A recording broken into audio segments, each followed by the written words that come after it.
Hey folks, Gary here. Happy Monday morning to you. I hope your day is starting off just fantastic. What a great day to be alive. Every day we walk with the Lord is a great day. Even when we got to make multiple videos because the video didn't record sound the first time, but that's okay. Hey, what a great week we had. Great week at the camp for the family camp. It was so good. Love Reigns Camp. And for those of you who know that we canceled our own church service Sundays to be out there, and many of you were out there.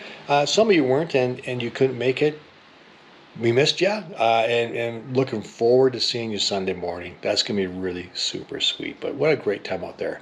Now, Anita spoke on Sunday morning, and Anita spoke on Mark chapter 4 of Jesus and the disciples going across the lake, and a storm comes up and it's really super threatening to them. And of course, the moral of that story is that Jesus calms the storm, calms the waves. He's the Son of God. He has the authority to do all those things.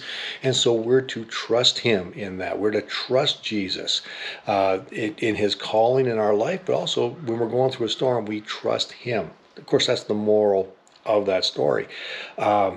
But there was something that jumped out that I thought was kind of interesting when she was reading the scripture. And so I'm going to read it to you. It's verse 36, and it says, "So they took Jesus in the boat and started out, leaving the crowd behind." Who's that crowd? Well, those are those folks that they want to hear what Jesus has to say. They're interested in what Jesus has to say, but they're not really his followers yet. They're not really following him, but they're interested. So it'd be kind of folks who are kind of interested about the church and that kind of stuff, but they don't actually attend, that kind of stuff. So they're on the shore. They're left on the shore. But then it says, excuse me, although other boats followed. Other boats followed.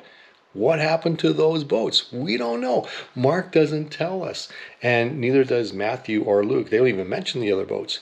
What happened to them? Now, we can't build a big theological thing about that because we don't know. There's not enough evidence in there. But reading through, commentaries and books this morning, some people think that perhaps these were other followers of Jesus. We know Jesus had 12 disciples. We know that. That was his core. But he had other disciples as well that followed from place to place to place. And so perhaps those were the folks in those other boats also following. And you can kind of go, okay, well, if those are other disciples, the relationship with Jesus is not the same as the 12, but they are developing a relationship with him. And that's super cool. And we have that in our own walk too. We know that. People are at different levels of walking with Jesus.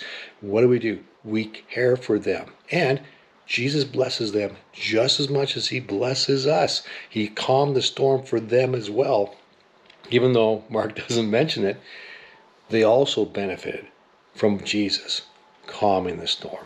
And that's just kind of a cool thing. So just a reminder in a way that we all walk, but we're all walking a different journey with Jesus in a way, but we all do it together as well in the church. So I don't know if that makes any sense to you. I just thought it was super interesting. And the Bible is a very interesting book. It really is. These events are awesome. Anyways, thank you for watching. And hey, maybe put your comments down. Who do you think's in the boat? What do you think's going on with that? We'll catch you later. Thanks for watching.